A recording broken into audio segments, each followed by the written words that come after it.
বিসমিল্লাহির রহমানির রহিম। আপনারা কেন আছেন? চেষ্টা করছি আপনাদের ভালো বোঝার জন্য, চেষ্টা করছি আপনাদের কাছে আসার জন্য। কারণ এই মহেশখালী কুতুবদিয়া আমার বহুদিনের স্মৃতি মনে আছে। আপনাদের সে 91 সনের প্রচন্ড ঝড়ের পরে আমি 1 মাস আপনাদের কুতুবদিয়াতে ছিলাম রিলিফ অপারেশন নিয়ে। 1 মাস তাবু করেছিলাম। মহেশখালী আসছি, গেছি, আজকে বহুদিন পরে আসছি। আজকে নির্বাচনী সভার সম্মানিত সভাপতি আমাদের মাঝে উপস্থিত, আমাদের সবার বর্ধমানে আমাদের সবার প্রিয় ব্যক্তি, যার জন্য আজকে আপনারা সবাই সমবেত আছেন, আমাদের প্রিয় প্রার্থী জনাব আব্দুল হামিদুর রহমান আজাদ ভাই, আমার লেবার পার্টির প্রিয় বন্ধু মুস্তাফিজুর ইরান ভাই, উপস্থিত বিভিন্ন রাজনৈতিক নেতৃবৃন্দ, প্রিয় ভাইয়ের আমার, আসসালামু আলাইকুম। আমি আপনার সঙ্গে রাজনীতি নিয়ে কথা বলবো না। আমি আজকে আজাদ ভাইয়ের জন্য 4টা বোঝা নিয়ে আসছি। আমি 4টা বোঝা ওনার কাছে দিয়ে যাব। আমরা একটা জিনিস জানি, জামাত ইসলাম একটি রাজনৈতিক দল যারা রুকন হওয়ার সময় প্রতিজ্ঞা করে আল্লাহর নামে তারা কবিরা গুনাহ করবে না। ঠিক না? এটা জামাত ইসলাম বাংলাদেশের একমাত্র রাজনৈতিক দল যে আল্লাহর সন্তুষ্টির জন্য কাজ করে, ন্যায় ইনসাফের জন্য কাজ করে। তারা যখন প্রতিজ্ঞা করেছে কবিরা গুনাহ করবে না, ছোটখাটো সগীরা গুলো তো করতে হলো না। আমার ভাইয়ের কাছে বাংলাদেশ নিরাপদ আছে। কমিশন বাণিজ্য, দুর্নীতি, দখলবাজির জন্য বাংলাদেশে কিছু হচ্ছে না। এই মহেশখালী বাংলাদেশের স্বর্ণ নয়, বাংলাদেশের হীরা। মহেশখালী কুতুবদিয়া বাংলাদেশের দক্ষিণ গেট। বাংলাদেশের যে কোনো জিনিস প্রবেশ করতে এবং বের করতে এরা ছাড়া পারবে না। আজকে আমরা কেন এত দূরে চিটাগাঙ্গে যেতে হবে যখন আমার সমুদ্র আমার আরো কাছে চলে আসছে? আমি 4টা বোঝা দিতে চাই। একটা বোঝা দিতে চাই, কেন বঙ্গোপসাগরের মাছ ধরে আমরা এখানে প্রক্রিয়াজাত করতে পারবো না? এটা মৎস্য বলা হবে এখানে।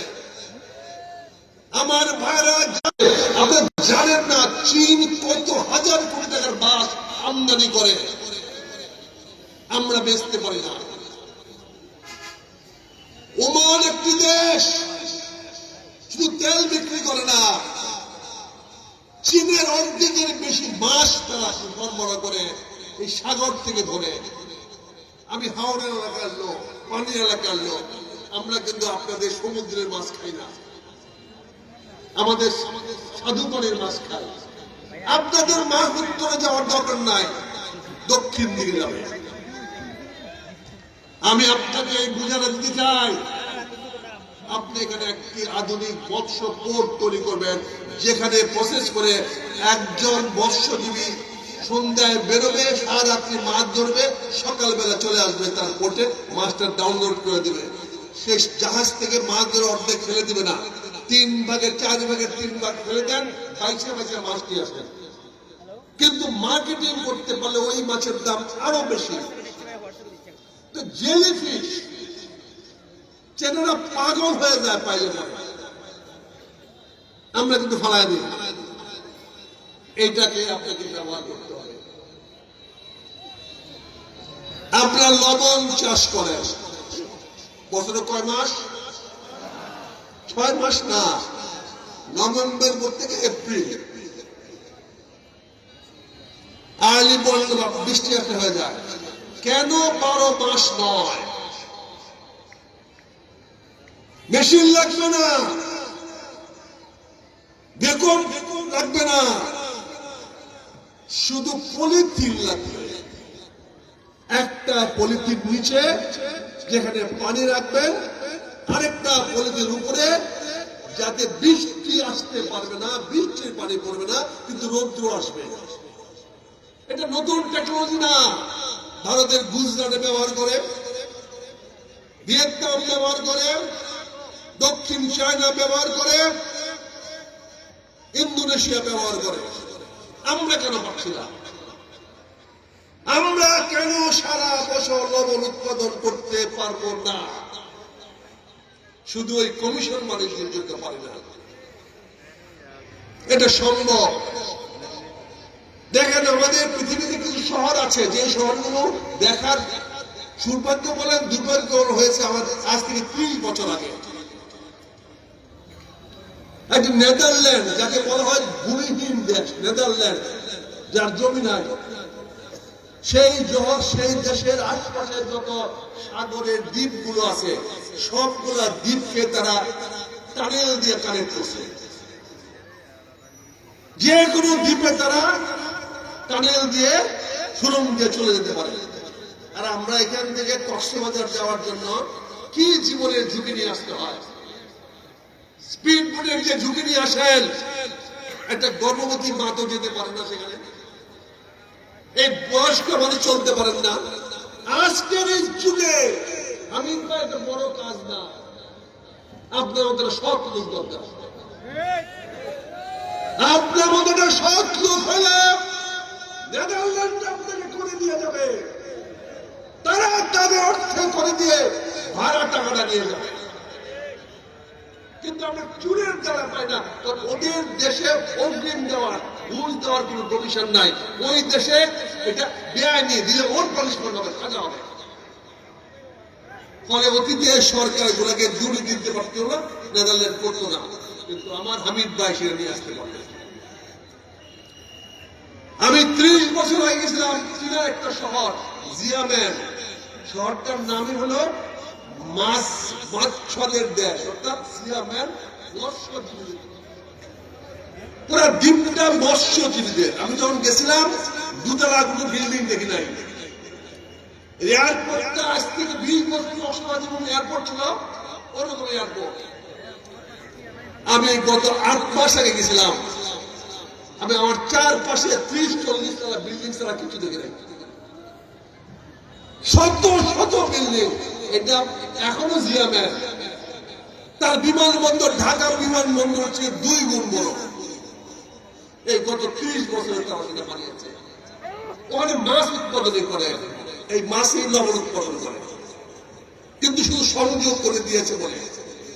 একটা শহর সিন্দাও, এই শহর থেকে 4টা দ্বীপ বাড়িয়ে গেছে। আঙ্গুলের মতো 4টা দ্বীপ বাড়িয়ে গেছে না, সাগরের ভিতরে ঢুকে গেছে।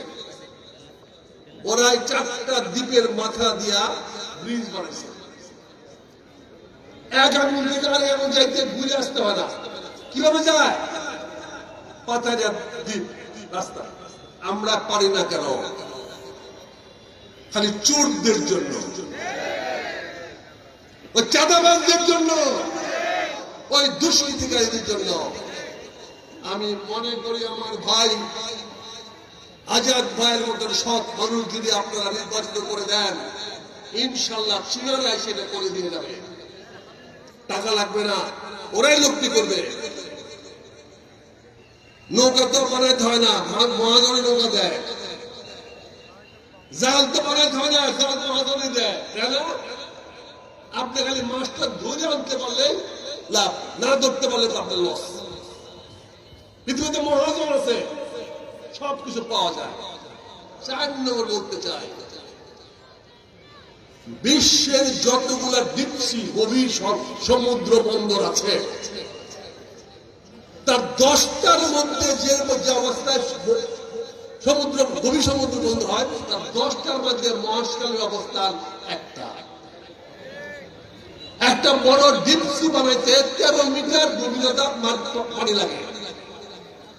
আপনাদের আছে 14 থেকে 15 মিটার। চট্টগ্রাম বন্দরে জাহাজ বিক্রি করে 12 থেকে 15,000 টনের। আপনাদের এখানে ভিড়তে পারবে 2 লক্ষ টাকা, কারণ গভীরতা বেশি। এই যে মাদার বাড়ি করছে, প্রতি বছর 2 মিটার করে মাটি কাটতে হবে, কারণ ওটা 12 মিটার, 13 থেকে 14 মিটার করতে প্রতি বছর 2 মিটার করে মাটি কাটতে হবে। ওই চোরের বাচ্চারা ওইখানে গেছে ওই মাটি কাটা টাকা খাওয়ার জন্য, আর প্রতি বছর এটা খাবে। অথচ এই মহেশখালীতে করলে 16 মিটার পর্যন্ত আমরা এখানে পাবো, যেখানে 2 লক্ষ টন গাড়ি জাহাজ এখানে আসতে পারবে। তাহলে বলেন, আমরা যদি এখানে একটি এক্সপোর্ট প্রসেসিং জোন করি, কত টাকা কম খরচ হবে দেখেন তো চীন থেকে মাল আনতে। আমরা যদি এই মহেশখালীর 4 দিয়ে সোলার পাওয়ার প্ল্যান্ট করি, সৌর বিদ্যুৎ করি, যে পরিমাণ সূর্য আলো আপনারা পান, বাংলাদেশের অন্য কোনো এলাকায় এত সূর্য আলো পায় না। আমার ডিজেল লাগবে না, কয়লা লাগবে না, এই সৌর বিদ্যুৎ দিয়ে আপনি সারা বাংলাদেশকে বিদ্যুৎ দিতে পারবেন। ওই যে ওই মডেল লাগাইছে বর্তমানে উইন্ডমিল, কয়েকটা ঘুরে কয়েকটা ঘুরে না, কি ভাই মানুষে মনে করে এটা কোনো কামে লাগবে না। আরে এইটা মহেশখালীতে পারবেন না, সারাদিন ঘুরে। এখানে বাতাস সমুদ্র সরাসরি আসে, আর ওখানে বাতাস পাহাড়ে ধাক্কা খায়।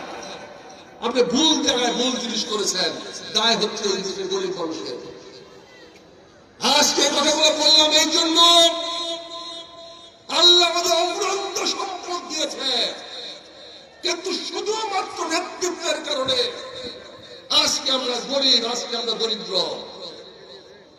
আজকে আমরা হামিদুর রহমান ভাইয়ের মতো যদি একজন মানুষ পাই, জামাত ইসলামের মধ্যে হয়তো 3 দল ক্ষমতায় পাই, ইনশাআল্লাহ আল্লাহর রহমত বাংলাদেশে কি পরিমাণ আসবে এটা ডক্টর শফিকুর রহমান দেখিয়ে দিন ইনশাআল্লাহ আগামী 5 বছর।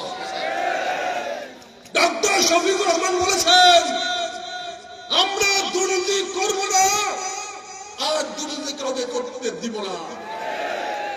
আমরা দুর্নীতি দূর করতে চাই, সেই সঙ্গে আমরা হানিফ ভাইকে দিয়ে বুঝাগুলা দিয়ে গেলাম। এই বুঝাগুলার জন্য বিদেশি টাকা লাগবে না, শুধু সততা লাগবে, সততা।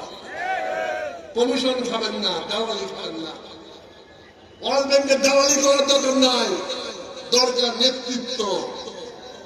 কাজের প্রিয় ভাইয়ের আমার, আজকে আমি শেষ বলবো, আসেন সব নেতৃত্ব প্রতিষ্ঠা করে। আল্লাহ বলেছে আমি ওই জাতির ভাগ্য পরিবর্তন করি তখন সেই জাতি যখন তার নিজের ভাগ্য পরিবর্তন করে। আপনারা আগামী 12 তারিখ দাঁড়িপাল্লা একটা ভোট দিয়ে আসেন, আমরা সারা বাংলাদেশের ভাগ্য পরিবর্তন করি। আসেন আব্দুল হামিদ রহমান ভাইকে একটা ভোট দিয়ে আমরা দেশের ভাগ্যের পরিবর্তন করি। আমরা ডক্টর শফিকুর রহমান হাত শক্তিশালী করি। আসেন আমরা একটা ভোট দিয়ে এই দেশের মানুষের স্বপ্ন বাস্তবায়িত করি।